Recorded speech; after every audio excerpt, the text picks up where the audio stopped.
So guys, I figured I'd make a little video on how to make some leads like this. These have the shielded bananas that are stackable. Some people had asked me how I made my leads, so I'll show you guys. And these are what I used to have on there. They were just shielded banana females, but you couldn't stack them. So these are stackable. Like having this male end's nice because most of the cables I have, those other ends didn't work. So what we're going to do is we're going to take another one right here, and they're usually, this is just what, a 9007 headlight. So we're just going to strip this back even though it's already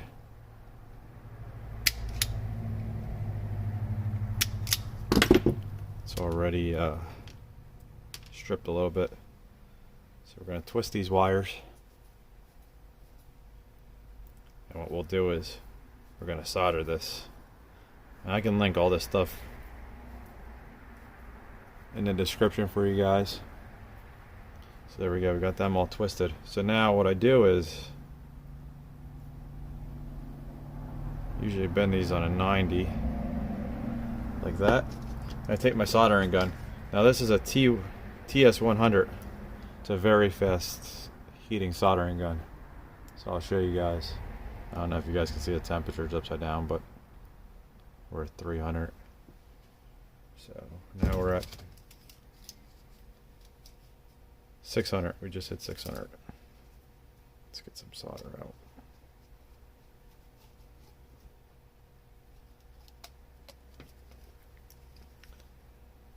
So now what I do is I'll solder this.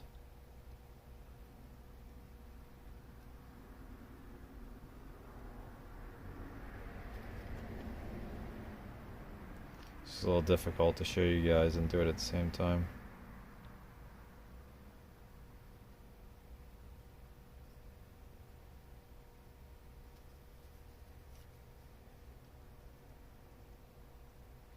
You actually don't have to solder the whole thing out to the tip because we're not going to use the tip.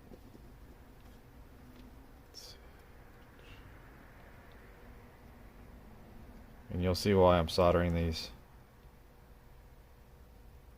It'll add a lot of strength to this. Let's get this smooth. You don't want any big globs on here either, and you'll see why.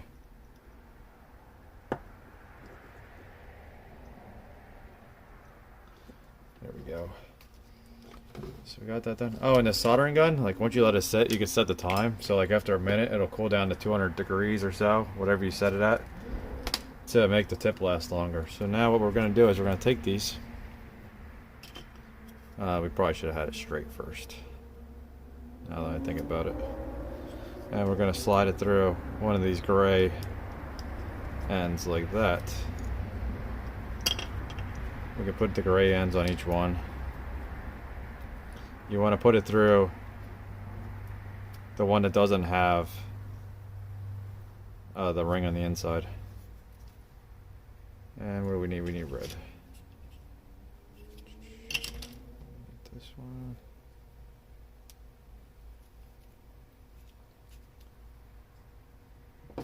And then we'll take our terminal. Now each one of these has a screw inside. I don't know if I can show you guys. There you go. There's a little screw in there. You use a flathead. So now what we're going to do is we're going to loosen this up. You're going to need one of the like precision screwdrivers or whatever they call them. You have to unscrew it. Stick this through like that, and I turn it so 90 degree faces up. And we tighten it up. And what I do is I take my cutters, cut the end off, like flush. There we go. And we slide this into here. And we slide our cap on.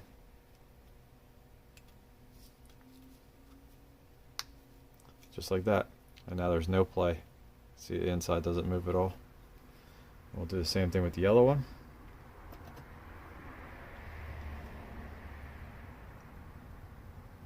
Sometimes when you get these, there'll be like a bunch of screws laying in the bottom because the screws rattle out.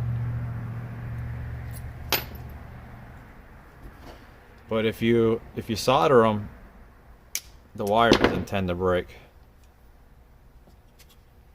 when you screw it down. Some of these the wire will break. I had to do this on like hand tech leads and stuff. I just soldered them, like I showed you guys. Let's see, why is this not going down?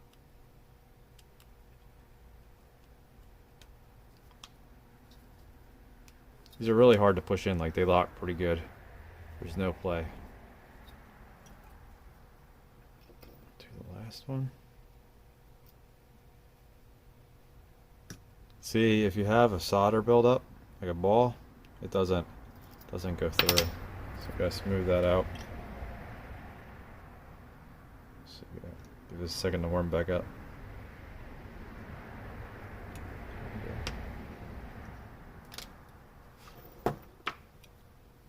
There we go.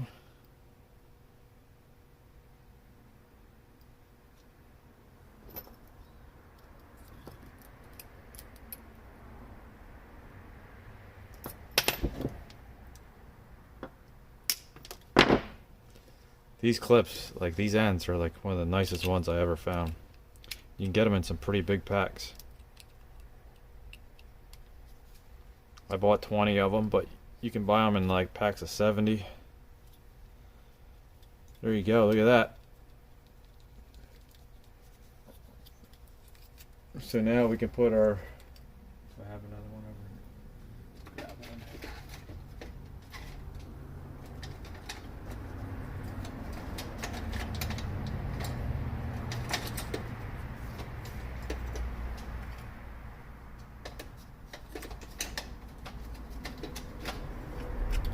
I may not have another bulb for this that's used, so we'll just let that one sit aside.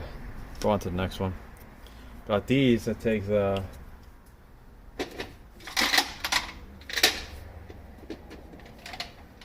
take the 3157s or 3057s. 3157. There we go.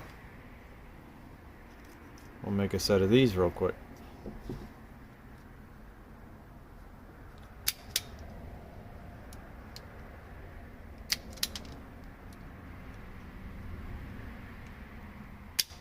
These are just cheap leads that I got off eBay. I can link to these too. Oh, almost lost you guys there. Guys might need to wear a helmet. Okay, so we'll do these.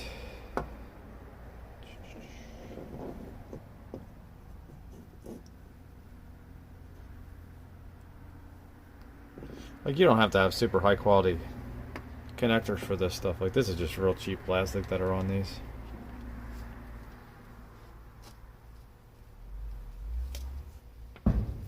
Some of them get pretty pricey. I think these were only like $5 a piece or something.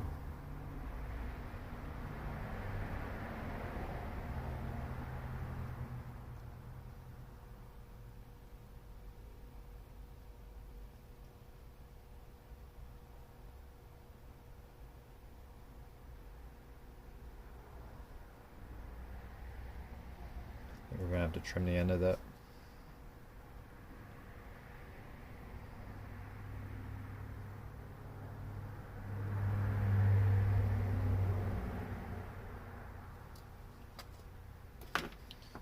Bend this one more.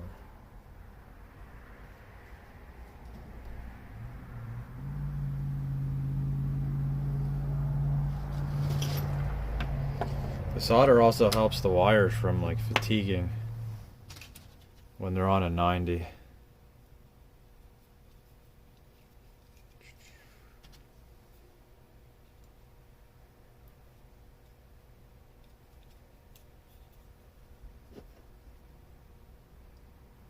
Just cut the end of this off.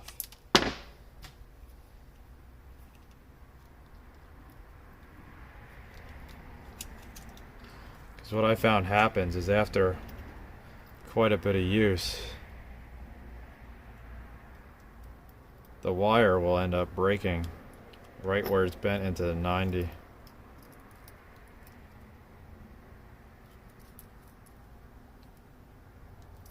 But the nice thing about these ends is they're like 100% reusable.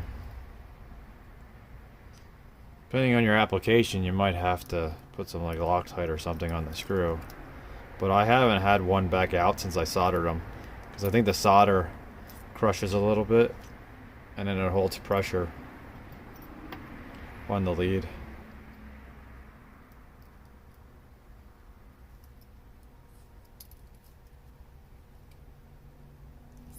There we go.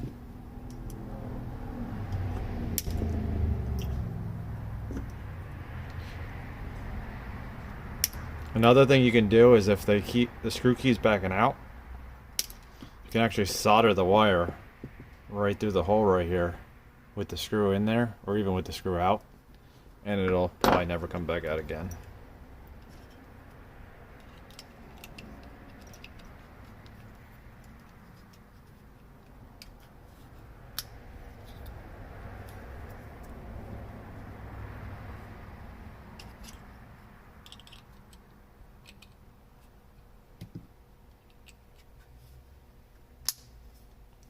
Go. There you can see how the wire gets out. So I guess it does, I guess it depends on the style. I didn't really check these too much, but I have another style that holds this at like kind of like a 45. So these might actually be hold up better.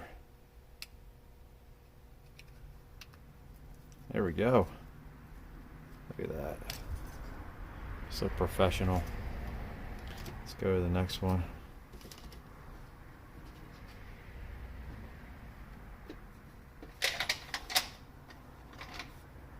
I think I'm going to look up different bulbs and their wattages, and then maybe I can make one of these have a different current draw than the other ones. Did you have like your 31 57s, 34 57s? I think what is it? I think they have a 33 and a 32.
It's kind of hard to do from a distance.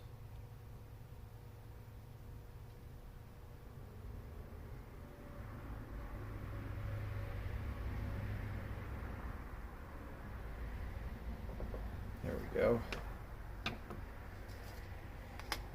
Let's get these done. Hope you guys like this video. I thought it might help some people, so I make a lot of my own leads. The only ones I don't make are the long ones.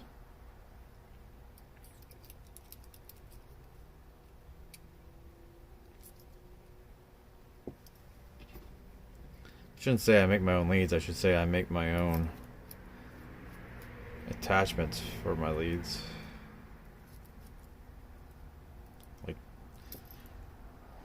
like these.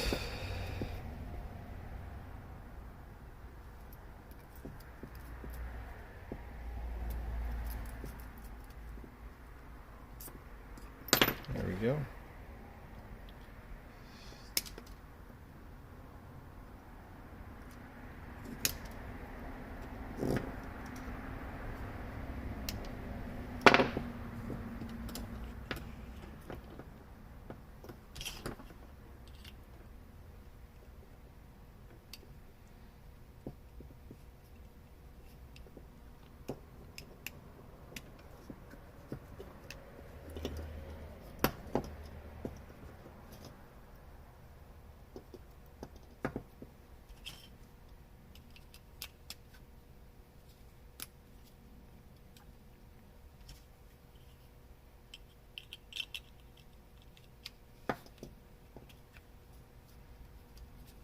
I think maybe I might make a power supply that has these on.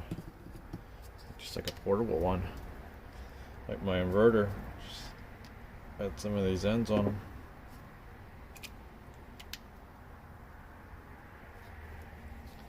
Why is this one not going in? Did this spin?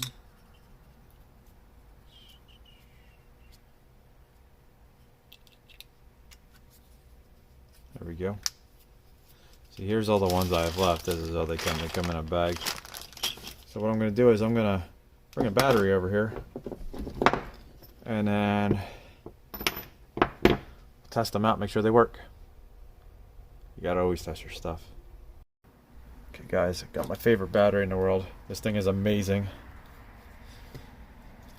Look at this. 950 peak cranking amps. I believe that's at 80 degrees. This little battery right here. It weighs 20 pounds and 400 cold cranking amps and 60-minute reserve capacity. I got this specifically for my smoke machine so I can run my smoke machine for an hour. But here we go, we'll test this one out. So I have these marked. So the negative is the yellow one right there. And you got high and low. So let's go. This doesn't really matter which way you connect it because it's a light bulb, but so that's high. And that should be low. Let's see. Yeah, it does get brighter. So there we go, we got that. Test our other ones. Actually, you know what? We should leave this hooked up. Because we'll test the one that we just made if I can get the bulb out.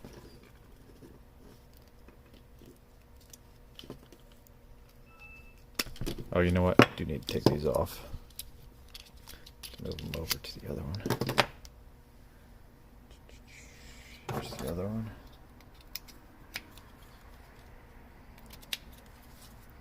I even got these alligator clamps from the same people. So we'll just push this in. We won't clip it because these are kind of a pain.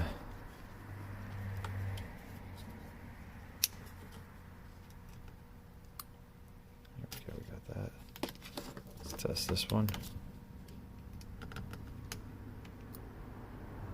There we go. So that works. Now we'll move over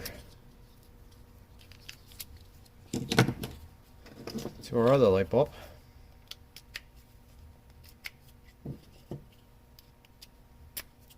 And I think these alligator clamps were like, I think it was like $8 for 5. So connect our ground.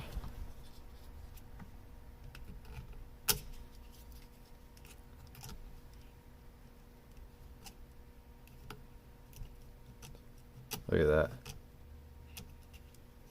So that one works. I think this is a 3457 that I threw in this one. Go check the other one. This should be a 31. Yeah, this is a 3157. I'll have to make a shield or something for these. I've seen people use what's it called? Like paint can lids that they cut.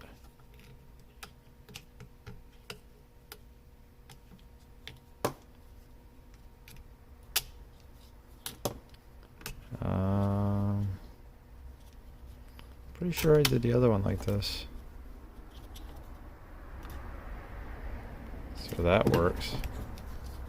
But this one doesn't. Do we have a bad bulb?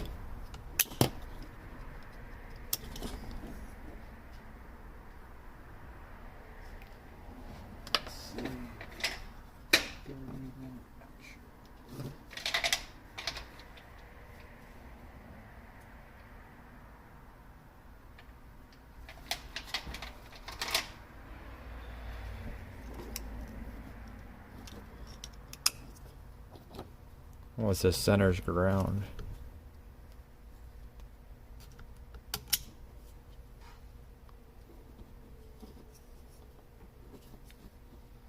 See if we can figure out a bulb. Let's see. Should make a difference.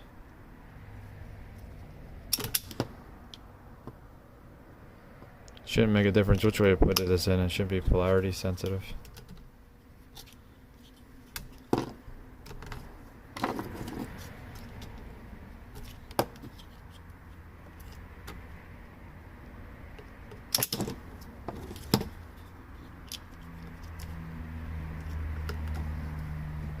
Let's see, where's our no good bulb?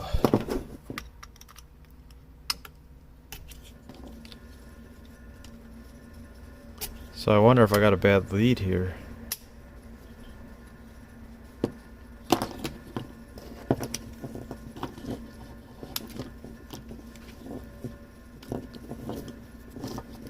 Guess we'll find out here in a second. We'll just stack them together.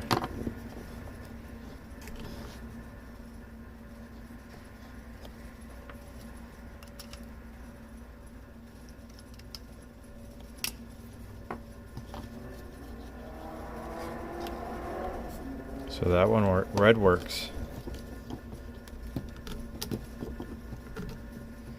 Blue doesn't.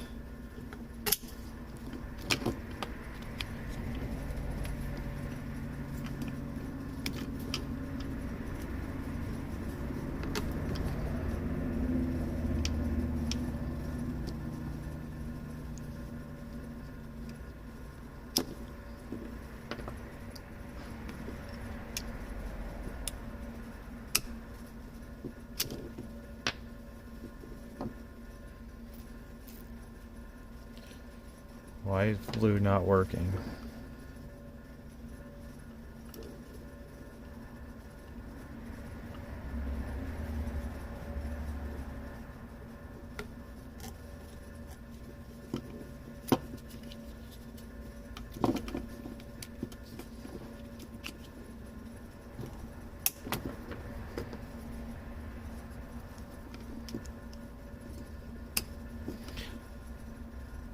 So that works that way.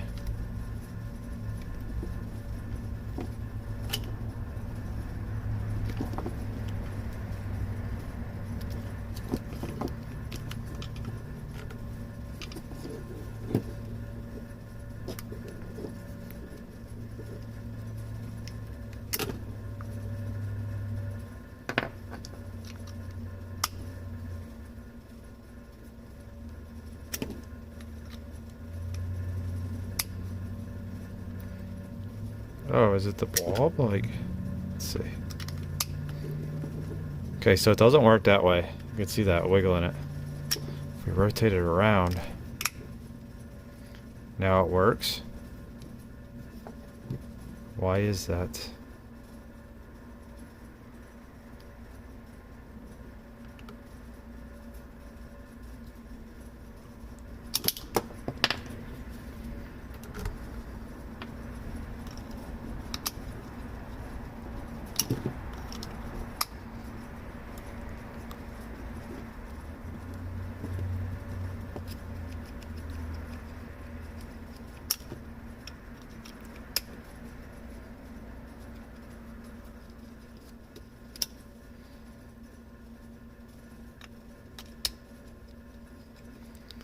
I don't know if you guys saw that, but it's lit for like a split second there. Do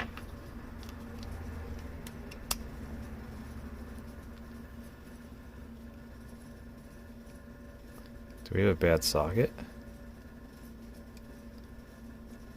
You push in, it goes out. You pull it out.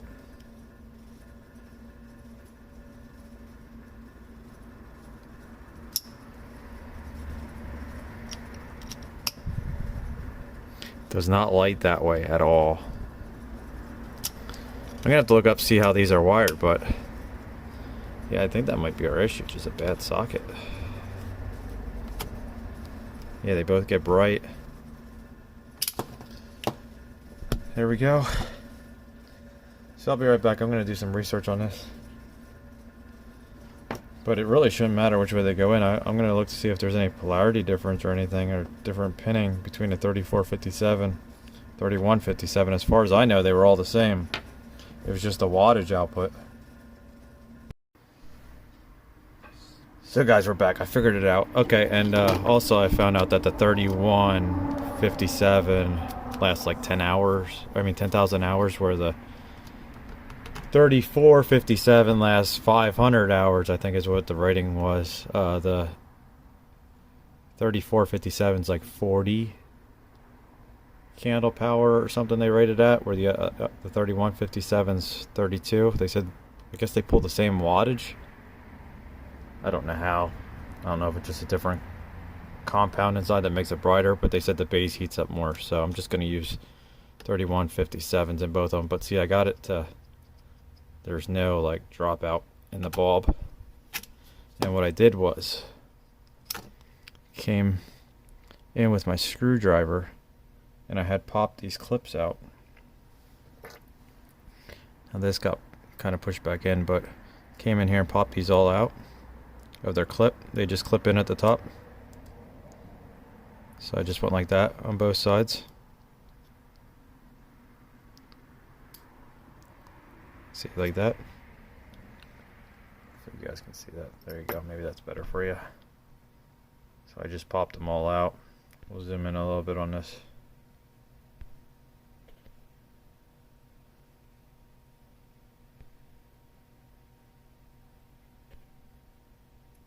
There you go. You can see I bent them out compared to this one where they're flat. And then it doesn't drop out. I don't know if that's going to last a while like that or not, but seems to work pretty good. Zoom me back out. There we go. So we'll do the same thing on the other one. That was with both filaments lit.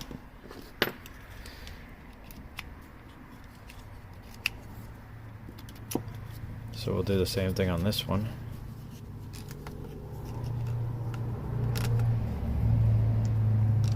Actually, we'll show you first that it does act up. Unless it doesn't want to act up now. Let's see. Oh, there we go. There we go. Now it's acting up. See that? So we'll take this out. Put this back on. Take our screwdriver. Pop these out. I also had thought about putting solder on these.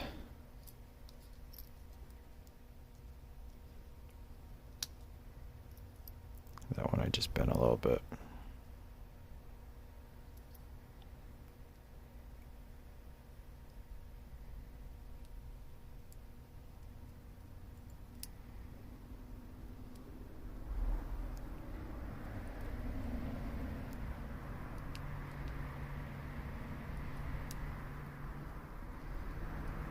So there we go, they're all bent out. Now if we push this in here, there we go. Nothing. Crank up the brightness.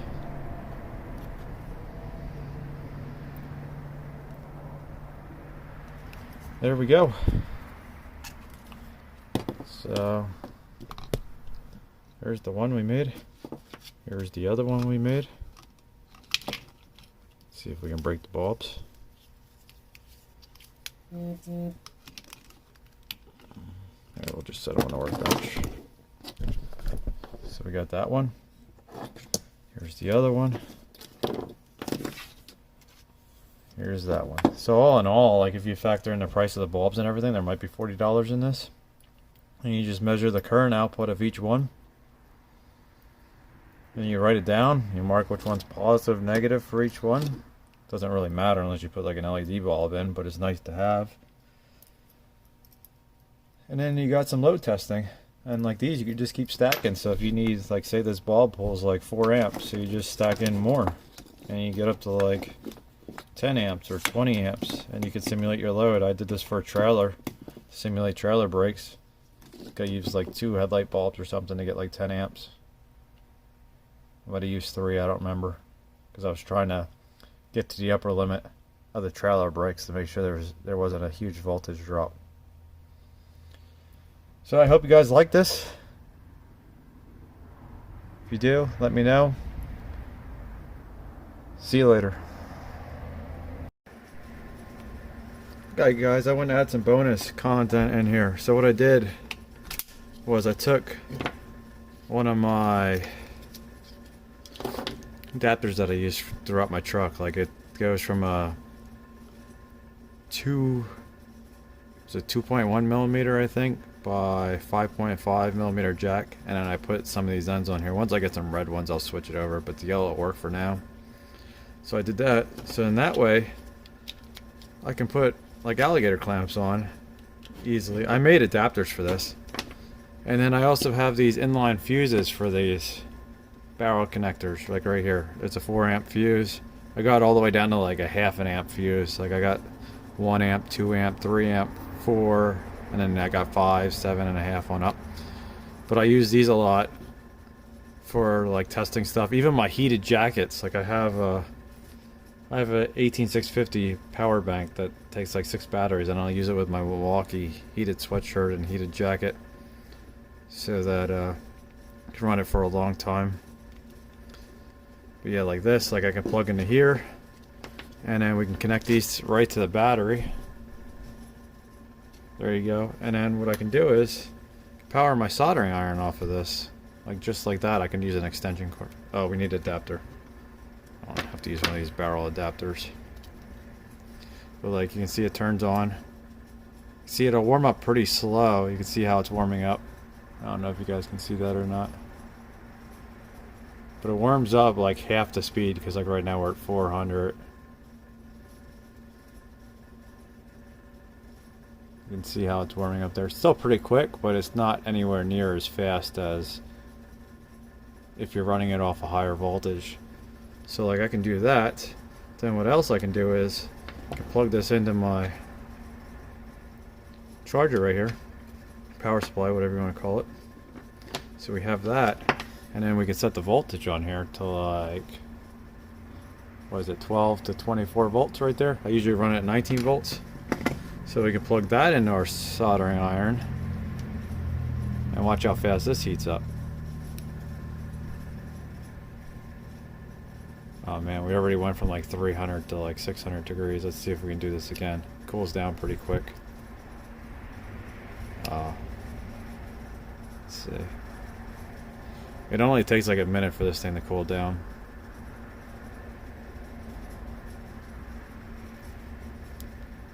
There you go. Look how quick that heats up. So yeah, I just want to add that in there. And then I made another adapter right here that goes to a female barrel, so that we could actually use this as a power supply to power stuff. So like this takes AC or DC right there. So now what we can do is we're gonna have to turn the voltage down so we don't blow this bulb up. But I'll put it at 15 volts. Right there, we're at 15. And then if we connect it to this, now we just gotta be mindful of our colors that we have here. And now I think it pulses a little bit. Oh, you know what? That might have blew it. Yeah, I think we blew our fuse there. We'll have to use a, because this thing pulls a lot more. You gotta remember, we have an efficiency loss because we're converting the voltage again. But there we go. You see that? That was on high. Go to low. And then we can do the same thing with this. Let's see. That one. Go with our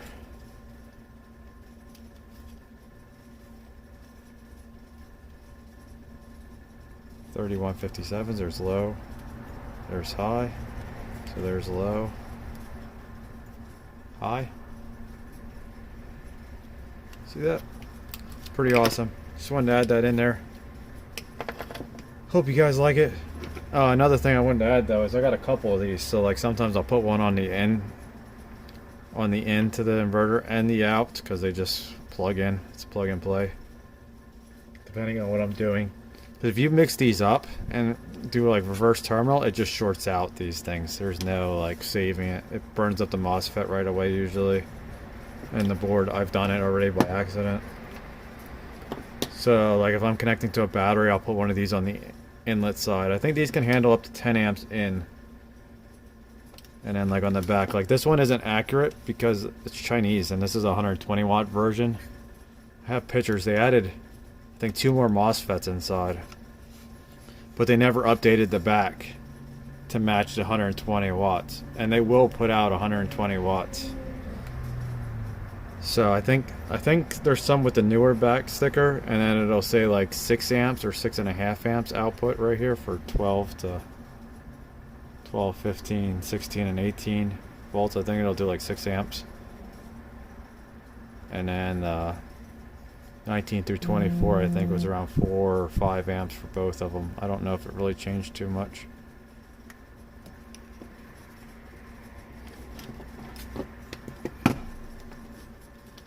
But yeah, it's nice to just be able to put an inline fuse, and as you can see it worked, because this was rated at 4 amps, so he probably pulled like 6 amps or so through it when it blew. Just want to add that in there. See you later, guys.